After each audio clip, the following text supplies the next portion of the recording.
예, 안녕하세요. 원재입니다. 장마가 지난 월요일 날 끝나고 이제 화요일부터 이제 본격적인 이제 무더위가 시작된다고 하고 있는데 수도함은 아직까지는 그렇게 막 더운 것 같지는 않아요. 지금 방한 온도가 26도 나오고 있어요. 26도인데 아침 제가 이 영상 보통 아침에 찍거든요. 아침 9시 반인데 낮 되면은 한 28도까지도 올라가요, 방에. 저는 뭐 여름 나는 방법이, 절에서는 제가 보통은 산사에서 살아왔거든요. 산사에는 보통 에어컨이 없습니다. 제가 선원에 지내봤지만은 제가 지금까지 난 선원은 한 번도 에어컨을 이렇게 운용하는 데는 없었어요. 저도 선풍기를 며칠 전에 꺼내놨어요. 되게 더운 날이 있어가지고. 보통은 산사에선 스님들은 아마 에어컨 없이 선풍기로 보통 나게 될 거예요. 그런데 도심 사찰은 아니에요. 이 열기가 남다르기 때문에 도시는 또 시멘트도 많고 그러니까 아마 제가 알기로는 거의 다 에어컨을 이제 돌리는 걸로 알고 있어요. 근데 산사는 에어컨이 없습니다. 근데 그냥 지낼만 해요. 수도함 덥지 않느냐고 물어보신 분들이 계시는데 수도함은 대략 해발 980m, 1000m 거의 가까이 있기 때문에 되게 높아요. 경북인데도 불구하고 굉장히 높기 때문에 강원도 약간 비슷한 날씨를 보인다고 생각하면 될 것 같아요. 그리고 저번에 작년 같은 경우에는 제가 열대야를 딱 하루 늦게 봤어요. 밤 11시까지 뭐 한 30도 넘은 거예요. 방안 온도가. 그러니까 너무 높아가지고 그래서 방충망 열고 자는 수밖에 없어요. 그런 때는. 근데 하루 좀 심하게 늦게 봤지 그 이외에는 특별하게 없었어요. 근데 선풍기 하나로도 좀 지낼만 합니다. 그리고 제가 막 더위를 엄청나게 뭐 타거나 하진 않기 때문에 더위를 느끼지만 더위 자체가 그렇게 불편하진 않아요. 추위도 좀 그런 것 같기도 해요. 추위를 느끼는데 그렇게 불편하진 않아요. 그래서 추위나 더위나 그냥 그럭저럭 살만해서 그렇게 절에서 지내고 있습니다. 오늘 질문이 멈춰지면 스스로 답이 된다. 이 책에서 제가 상황과 대응이라는 글이 있어요. 161페이지. 그 글을 한번 이야기해 보도록 하겠습니다. 이거와 관련해서 또 이제 몇 가지 덧붙여야 될 이야기가 좀 있거든요. 예전에 선원에서 지낼 때였어요. 근데 선원의 다각실이 아무래도 이제 선생님들 이제 간식거리라든지 차라든지 뭐 빵도 있겠고 뭐 다른 음식들 있잖아요. 과일 같은 것도 있으니까. 근데 이제 과일 껍질 같은 것도 이제 이렇게 통에 담아 놓거든요. 근데 이제 여기에 개미가 들어온 거예요. 개미가 들어올 수밖에 없어요. 왜냐면은 되게 이 수도함 선원 건물만 하더라도 지금 50년이 넘었어요. 어느 건물이 50년 동안 넘었다 한다면은 그 지은 지가 뭐 여기저기 구멍도 나고 뭐 문제도 생기고 뭐 벌레도 들어오고 옛날 건물이라서 어쩔 수가 없어요. 여기저기서 막 들어와요. 들어오기 때문에 50년 넘으면 어쩔 수가 없습니다. 제가 사는 낙감만 하더라도 사실은 30년이 넘었어요. 사람들이 뭐 얼마 됐는지 잘 모르는데 30년 넘어져 가지고 막 기와도 떨어지고 있고 막 그래요. 사실 이게 그래서 나중에 한번 보수를 한번 해야 될 것 같아요. 그런데 뭐라고 해야 되지? 비는 아직 안 새고 있어가지고 그런 대로 지낼만 합니다. 저는 뭐 비 새지 않고 뭐 천장 무너질 일 없으면 지낼만 하다는 생각으로 그냥 지내고 있어요. 근데 이제 개미가 너무 수십 마리가 이렇게 다각실을 다니고 있으니까 또 개미가 엄청 커요. 큰 개미 중에 엄청 큰 개미가 다니고 있어요. 그러니까 스님들이 부지런히 이제 쓰레바지하고 이제 빗자루 해놓고서 계속 나르는 거예요. 그래도 여기서 또 튀어나오고 저기서 또 튀어나오고 그런 거예요. 한번 이제 어느 루트가 개척이 됐나? 그래서 엄청 들어오고 있어요. 근데 이제 이걸 감당하지 못했어요. 근데 어느 날 제가 가보니까 다각실에 누가 에프킬라하고 개미약을 가져다 놨어요. 이 가져다 놨는데 여전히 그 개미들은 활개를 치고 다니고 있는 거야. 그러니까 누군가가 이거 해달라고 이거 갖다 놨구나. 근데 이게 딱 보니까 본인은 하지는 못한 것 같고 이거 차마 근데 누군가가 할 수 있지 않을까 싶어서 이 물건을 갖다 놓은 것 같아요. 그래서 저는 이거 내가 해야 되겠다라고 생각을 했어요. 우선 바닥에서 개미가 많이 돌아다니고 있죠. 그리고 여기저기 뭐 틈에서도 있으니까 그 개미들을 다 모아서 쓰레바지를 해가지고 몇 번에 걸쳐가지고 밖으로 내보냈어요. 어지간해서 스님들은 이제 생명을 죽이지 않습니다. 실제로 살생을 한다거나 그러진 않아요. 저도 뭐 굳이 기억은 없어요. 뭐 제가 일부러 살생을 한다거나 하는 기억은 없는 것 같습니다. 근데 좀 저도 낙감사는데 벌레를 엄청 들어오거든요. 왜냐면 이 야외라서 어쩔 수가 없어요.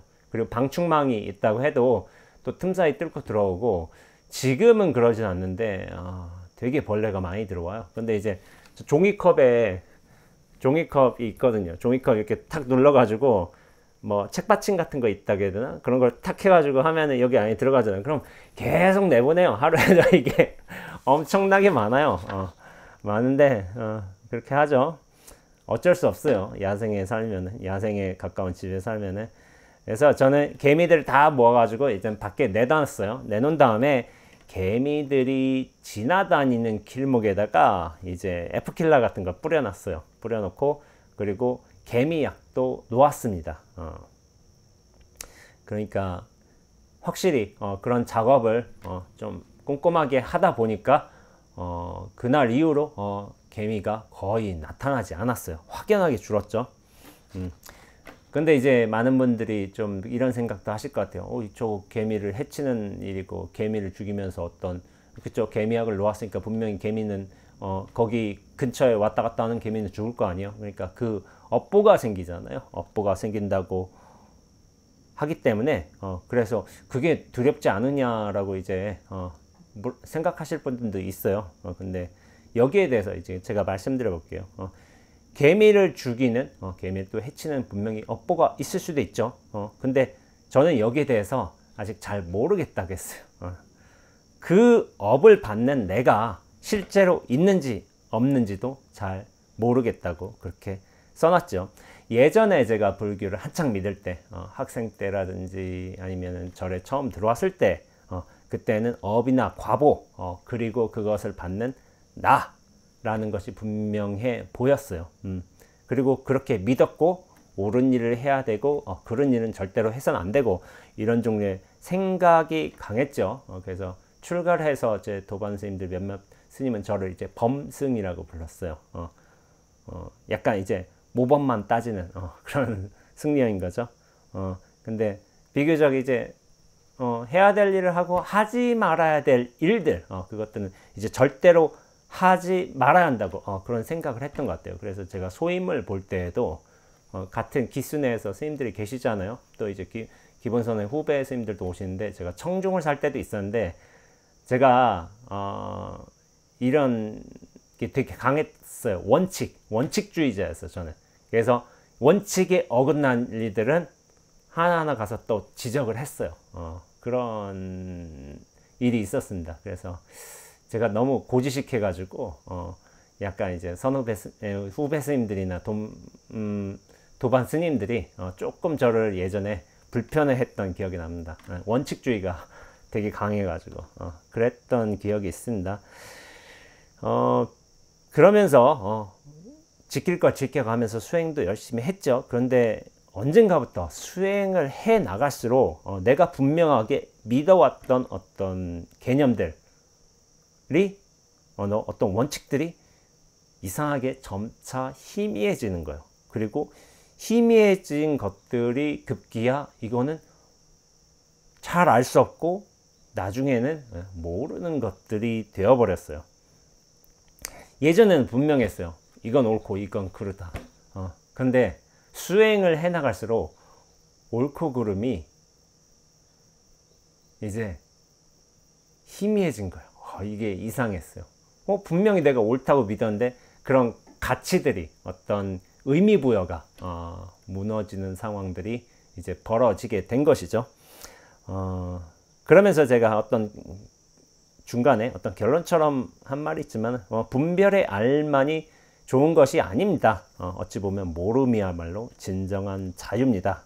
지금에도 모르는 것들 투성입니다. 그런 말을 했었죠. 알미라는 게 내가 소유하고 있고 내가 믿고 있고 이것은 절대적 사실이라고 생각하는 알미 있다면은 그게 좋을 수도 있어요. 근데 이제 그 내가 분별에 만든 암 때문에, 그런 판단 때문에 그 시비라는 분별로서 그 고통이 나한테 오는 그런 종류의 알미라면은 다시 한번 성찰해 보아야 되지 않나, 이런 생각을 해요. 내가 살면서 수많은 시비들을 분별하잖아. 이건 옳은 일이지만 저건 정말 잘못된 일이다 라고 생각할 수도 있죠. 세상에 수많은 시비의 일이 있죠. 뉴스만 보더라도 어떤 잘못된 일들이 하루에도 수십 번씩 이렇게 반복이 되고 뭐 그런 일들이 넘쳐나요. 근데 이걸 한번 생각해 보셔야 돼요. 시비의 일들이 분명히 벌어지고 있긴 하지만은 저 잘못된 행동을 하는 사람, 뉴스에 나오는 저 사람이 분명히 괴롭고 힘들었고, 어떻게 보면 이제 그 악인 악가로서 악한 인연을 지었으니까 악한 결과를 받아야 되는데 오히려 떵떵거리면서 굉장히 편하게 살고 있는 모습을 보이는 사람도 있어요. 그런 경우도 있고, 그리고 어떤 지은 죄에 비해서 뭐 처벌이랄까? 굉장히 약한 수준인 경우도 있어요. 근데 이 문제가 좀 직접적으로 좀 와닿아야 돼요. 잘못을 한 건 뉴스에 나오는 분명히 저 사람인데 왜 내가 괴롭지? 이 고통의 문제를 정말 직시를 해야 됩니다. 잘못은 저 사람이 했어, 뉴스에 나오는. 근데 왜 내가 괴로운 거지? 이 단순한 문제에 대해서 정말 깊게 천착해 들어가야 돼요. 그래야만 어떻게 보면 수행을 할 수 있고 어떤 자기 마음을 잘 밝힐 수가 있습니다. 근데 여기 개미가 이제 다각실에 들어왔지만 여기서 분명했던 사실은 있죠. 제가 그리고 우리 스님들이 개미와 같은 공간에서 지낼 수 없다는 것, 이것은 분명한 사실이었어요. 그래서 제가 결정을 한 거죠. 만약 개미를 이제 내가 보내고 이제 개미가 못 들어오도록 이제 약도 치겠지만은, 그런 개미를 해치는 데 있어서 생겨난 업이 있다면은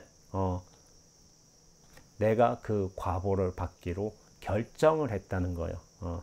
그래서 제가 직접 F킬러하고 개미 약을 주워 들은 거죠. 그러니까 업이나 과보가 있다면은 그것을 내가 받으면 그만인 것이지. 그걸 고민하고 두려워하느라 시간과 생각을 낭비할 필요가 없다고 생각을 했어요. 근데 이제 제가 그나마 잘하는 게 뭐든 잘 오면 잘 보내주는 특기가 있다고 이런 식으로 얘기를 한 적이 있죠. 과부나 업이 오면은 잘 받아들이고 나중에 잘 보내주면 되지 않겠느냐, 이런 생각을 했죠. 제가 저번 영상인가 아니면 온전한 나로 살기 영상인가에서 그랬을 거예요.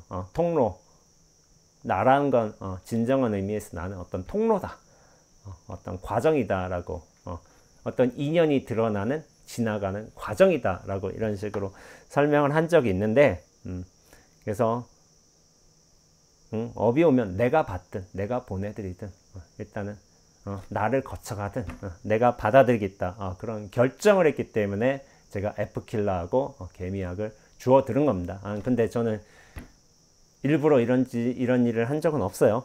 근데 대중이 불편해하니까 그걸 제가 해야 되겠다고 생각한 거예요. 그러면서 제가 이런 말씀을 드렸어요. 단지 상황과 대응만이 있을 뿐입니다. 문제가 있느냐 없느냐, 그것이 옳느냐 그르냐, 시비의 문제, 이런 것들이 저한테는 그다지 중요하지 않아요. 저는 문제가 있는 게 아니라 상황이 있다고 보고 있고, 그 다음에 시비가 있는 게 아니라 저는 대응이 있다고 보고 있습니다. 문제라면은 분명히 시비로서 분간해서 그걸 해결해야 하지만은, 근데 문제의 특징은 뭐냐면 문제를 시비의 관점으로 대해서 해결한다 하더라도 여전히 미흡한 부분들이 남아 있어요. 그런 남은 상황들이 또한 문제로 다시 불거지게 됩니다. 문제는 시비로서 대응한 문제는 끝이 없어요. 계속 가게 돼 있어요. 근데 저는 문제로 보지 않고 상황으로 본다고 했습니다. 문제인가 상황인가 이에 대한 인식과 판단은 차이가 큽니다. 보통 문제라 생각한다면은 그것은 내가 어떤 시비의 관점으로서 그렇게 문제로 파악하는 것이죠. 근데 상황이란 건 좀 달라요. 상황은 나의 일이기도 하지만은 사실은 전체의 일이에요. 전체의 상황, 전체의 흐름. 이것이 상황의 모습입니다. 문제와 상황의 차이는 그렇게 그 바탕에 그 기준에 내가 문제로 삼고 있느냐 아니면 전체로서의 상황이냐라는 커다란 차이가 있습니다. 나에게 갇혀 있으면은 그리고 내 생각과 내 존재감에만 갇혀 있다면은 그것이 문제로만 인식될 가능성이 커요. 그런데 나에 대한 생각, 관념 이런 존재에 대한 실체감에서 멀어지게 된다면, 그런 관념들이 엷어지게 된다면 분명히 상황은, 이 전체적 상황은 보이게 되어 있습니다. 문제라는 것이 여전히 있지만은 그 관점이 내가 보는 게 아니라 전체에서 보는 문제가 되기 때문에 그것이 상황이 된다는 거예요. 이렇게 인식이 전환이 제대로 된다면은 그 모든 것들이 변하는 바 하나도 없이 통째로 달라지는 법입니다. 그래요. 이게 인식의 어떤 근간 차이인 거예요. 분명히 문제가 있죠. 그걸 저도 모르는 거 아니에요. 원죄라는 인연을 통해서 이렇게 보니까. 근데 이것만 보는 게 아니라 나의 어떤 관점만 가지는 게 아니라 관점 이전에 이 전체는 이미 있어요. 이미 있고 그 전체에서 보는 어떤 관점이란 게 또 있어요. 근데 이거는 관점의 영역이 아니에요. 제가 이런 말씀을 드리지만 나는 시비를 판단하고 어떤 문제를 해석하고 이렇게 볼 뿐이지만은 전체에서는 그런 상황이 드러나는 거예요. 드러나는 거. 제가 드러난다는 표현을 자주 쓰는데 드러나는 거는 인연법에 맞춰서 그렇게 드러난 거예요. 이건 문제가 아닌 거예요. 그러니까 내가 생각하는 문제라고 생각할 수도 있지만은 전체적 상황에서 이렇게 드러난다. 이 두 가지가 같이 고려되어야 되는 거예요. 어느 한쪽만 생각하면 안 되고 나의 관점만 생각해서는 안 되고 전체적 상황이란 것도 전체 어떤 인연에 따른 드러남의 일이라는 것도 또한 생각해 주어야 한다고. 그게 원래 있다고.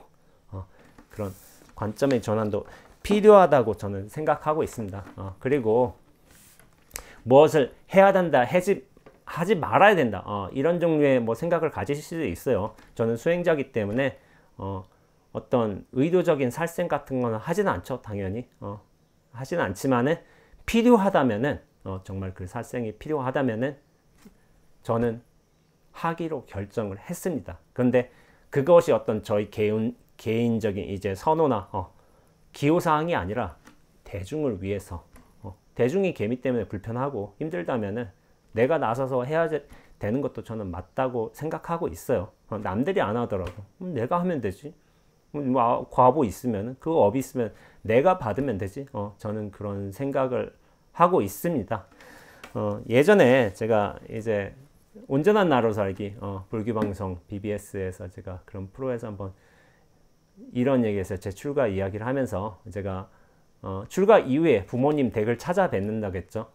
가을에 한번. 근데 이제 추석 때 근데 이제 제가 그냥 가지 않고 이렇게 한우를 사간다고 했어요. 사가진 않고 뭐 이제 거기서 말로는 뭐 여기 버스 정류장에 이제 떨어진 거 내가 주워왔다고 이거 드시라고 이렇게 농담을 건넨다고 했죠. 근데 거기에 댓글 중에 몇몇 댓글이 있었어요. BBS 유튜브 채널에서. 근데 이제 스님이 고기를 사면 안 된다. 그건 살생이다. 라고 이런 식으로 말씀하시는 거예요. 그리고 어떤 분께서는 고기를 먹으면 안 된다는, 제 부모님께 드리는 것 같지만 고기를 먹으면 안 된다는, 심지어 부모님께 드려서도 안 된다라는 자신만의 어떤 생각이 있는 거예요. 그래서 당신은 아마 보살님이신 것 같아요. 아이들한테 고기 반찬도 안 해준대요. 왜냐면 이건 살생이기 때문에. 그러면서 저보고 고기 선물하면 안 된다고 부모님께 근데 이제 대부분의 경우는 제가 그 이유가 있거든요. 저희 부모님이 많이 아끼세요. 아끼셔가지고 아마 당신들 스스로 고기도 사서 드시지도 않으세요. 더군다나 한우는 많이 비싸잖아요. 미국 뭐 호주 소보다 많이 비싸니까 안 사 드실 거예요. 제가 본 적이 없어요. 그래서 제가 일부러 사가는 거예요. 일부러 사가고 좀 드시라고. 좀. 근데 이제 이 습관이 안 되셔가지고 그래도 제가 아들인데 아들이고 또 스님이기도 하지만은 어떤 효의 차원에서 아들로 차원에서 그렇게 사다 드리지만 대부분은 이제 이해를 해주시면은 당신들만의 어떤 엄격한 기준이 있어서 저건 수행자가 할 일이 아니다라고 이제 이렇게 단호하게 말씀하신 분 계세요. 그러면서 저 살생이라고. 근데 뭐 이게 제가 뭐 직접 살생을 한 것도 아니고 부모님을 위해서 그렇게 줬지만 그게 살생의 업이고 그로 인해 수많은 소들이 아직 스님 때문에 죽어나가고 있고 그런 말씀까지 하시는 분이 있지만은 참 인생 피곤하시겠다 이런 생각이 들어요. 그리고 당신이 어떤 그런 고기를 먹지 않는 것에 대한 원칙 때문에 자녀들한테 고기 음식도 해주지 않는다. 정 힘들면 니들이 밖에 나가서 사 먹어라. 이렇게 한다는 댓글을 보고서 저는 그 자녀분들 참 불쌍하다는 생각을 했어요. 제가 생각하는 기준에서는 이렇습니다. 당신의 원칙이 있겠죠. 고기에 대한 원칙, 어떤 계율에 대한 원칙, 살생에 대한 당연히 원칙이 있겠지만은 그런 원칙도 중요하지만은 당신 어머니잖아요. 어머니. 자식을 잘 키워야 돼요.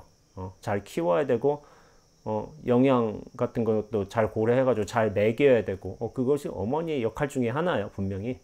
근데 당신이 가지는 원칙에 의해서 고기 먹으면 안 돼. 이거 살생이야 해가지고 근데 애들이 그럴까요? 그거 고기 반찬 많이 좋아하잖아요. 대부분은.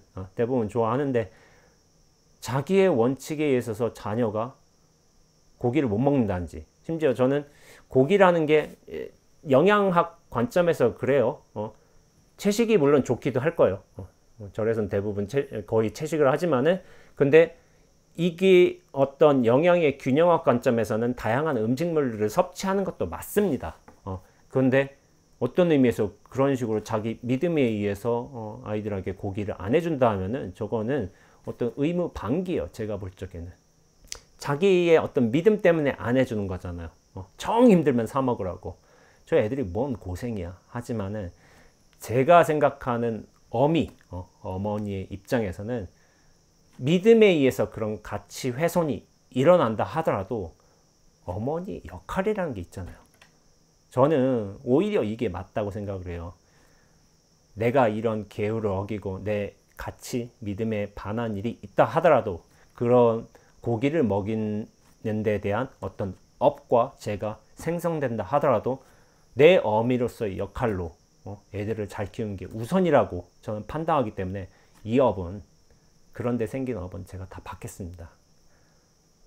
아이들이 잘 컸으면 하는 게 그런 마음으로서 업이란 게 있다면 그것까지 감내하면서 감당하시면서 그런 믿음으로써 당신 역할을 하셔야 되는 것이지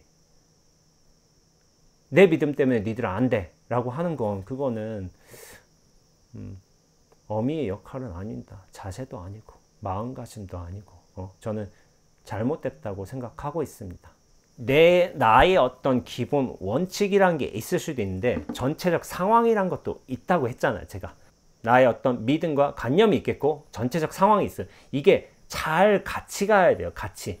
이거 하나만 강요해서도 안 되고 이것만 철두철미하게 믿어서도 안 되는 거예요. 이게 원흉하게 잘 돌아가야지만 어떻게 보면 굉장히 지혜로운 삶을 할 수가 있는 건데 어느 하나 내 개인 원칙만 남들에게 강조해서는 안 돼요. 전체적 상황 뭐냐면 애들은 잘 먹고 잘 커야 돼요. 그것이 어떤 어머니로서의 첫 번째 의무 과자이기도 해요. 설마 힘든 일이 있더라도 저는 되게 상식적인 사고를 하고 있다고 생각하고 있는데 내가 힘든 일이 있다 하더라도 자녀는 잘 키워야 되는 게 그게 어미의 마음 아닐까요? 내 기준 원칙에 따라서 니들 이거 하면 안 돼. 이거는 자녀를 괴롭게 하는 거예요. 일단 잘 키워주는 게 저는 부모로서의 역할이라고 저는 생각하고 있습니다. 선언에서도 그래요. 내가 수행에 대한 어떤 생각과 원칙들을 가질 수도 있어요. 근데 문제는 뭐냐면은 그런 원칙을 가지는 것에 대해서 아무런 제한 사항이 없는데, 문제가 어떨 때 발생하냐면 내 원칙들을 남에게 강제로 적용시키려 할 때, 그리고 남들이 내 원칙을 따라주기를 원했을 적에 그때 문제가 생기는 거예요. 제가 어제도 얘기를 어떤 이제 젊은 처사들 20대 30대 처사님들이 와가지고 제가 얘기를 했지만은 선언에서도 이런 분이 있어요. 자기만의 어떤 수행 원칙을 가진 분이 있어요. 근데 문제는 자기 원칙을 잘 가져서 그냥 자기 원칙에 맞게끔 잘 살면 그만인데, 이 스님이 항상 문제가 발생해요. 자기 원칙대로 남들도 살아주길 원하는 거예요. 그래서 다른 사람은 그렇게 생각하지 않을 수 있잖아요. 그러면은 다른 사람이 내 원칙을 따라줘야 할 이유도 없는 거고, 근데 내 원칙을 남들한테 강요하면서 거기서 이제 불화가 생기다가 나중에 나와 버리는 경우가 있는 거예요. 이것들이 좀 반복이 되던 스님이 있었어요. 그래서 저는 이 스님이 참 어리석다고 그렇게 생각을 했어요.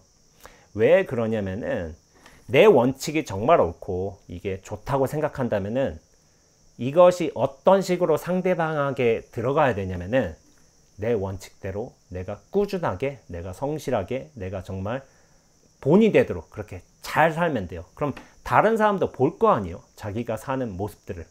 그렇다면 저 스님 너무 잘 사는데, 저 스님 너무 되게 귀감이 되고 정말 나도 저렇게 살고 싶다라고 이렇게 자연스럽게 저 스님의 어떤 원칙대로 사는 모습이 다른 사람에게 감동을 준다면은 알아서, 내가 강요하지 않아도 알아서 찾아와서 저 모습들을 보고 듣고 배운단 말이에요. 이게 가마인 것이지 내가 강요한다고 주장한다고 해서 되는 일이 아닌 거예요. 그래서 진정한 변화란 게 일어날 수 있다면은 내가 그 원칙에 맞게끔 삶에서 잘 사는 거예요. 잘 살면은 남들이 결국에는 봐요. 이것들을 보고서 그 남들도 보면서 그런 면에서 감동을 받고 가마를 받는다면은 알아서 따라와서 배우게 됩니다. 그러면서 여러모로 바뀌는 거죠. 이 원칙을 정말 잘 해내가는 사람이 있다면은.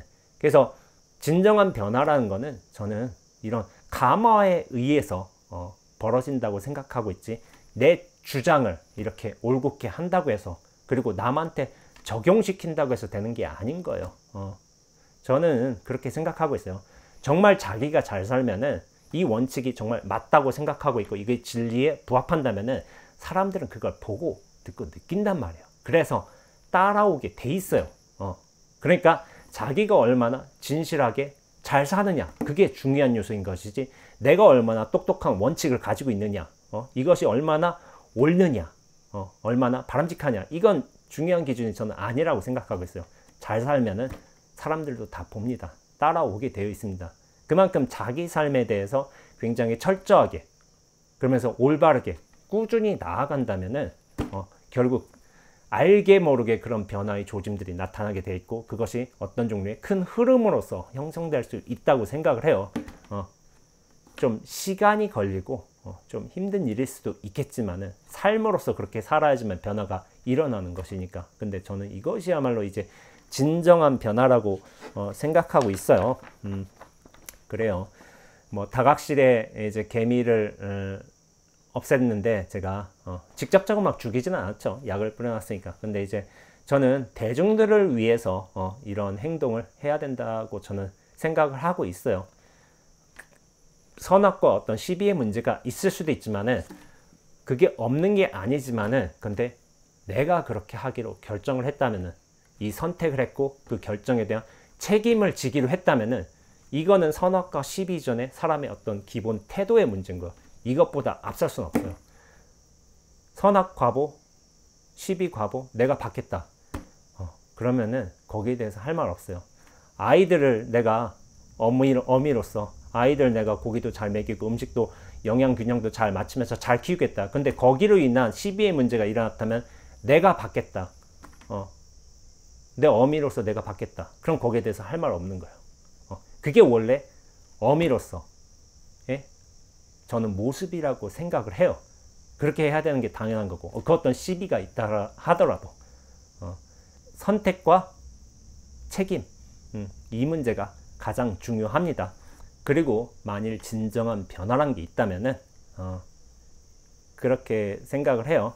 물론 이제 수행을 통해서 내가 선악이라든지 시비에 대한 분별심으로부터 휘둘리는 상황을 이제 좀 해결을 하고 본래의 면목을 통찰하고 나서 그 다음에 훨씬 편해진 모습으로서 자기 삶을 잘 살아가게 된다면은, 그리고 자기 원칙을 잘 지켜갈 수 있다면은 그것들이 알게 모르게 사람들에게 감화를 줄 수 있다고 저는 생각을 하고 있습니다. 이 작업이 좀 더딜 거예요. 오래 걸리기도 할 것이고, 그리고 어떤 자기 삶으로서 증명해내는데 충분히 이제 어떤 시행착오도 거치겠지만은 굉장히 이제 노력과 이제 인고의 시간이 좀 필요할 겁니다.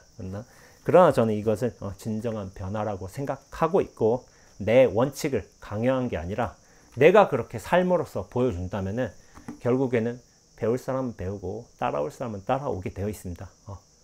삶으로서 설득이 되는 거예요. 말로서 설득이 될 수 있겠지만 진정한 설득은 삶으로서 되는 겁니다.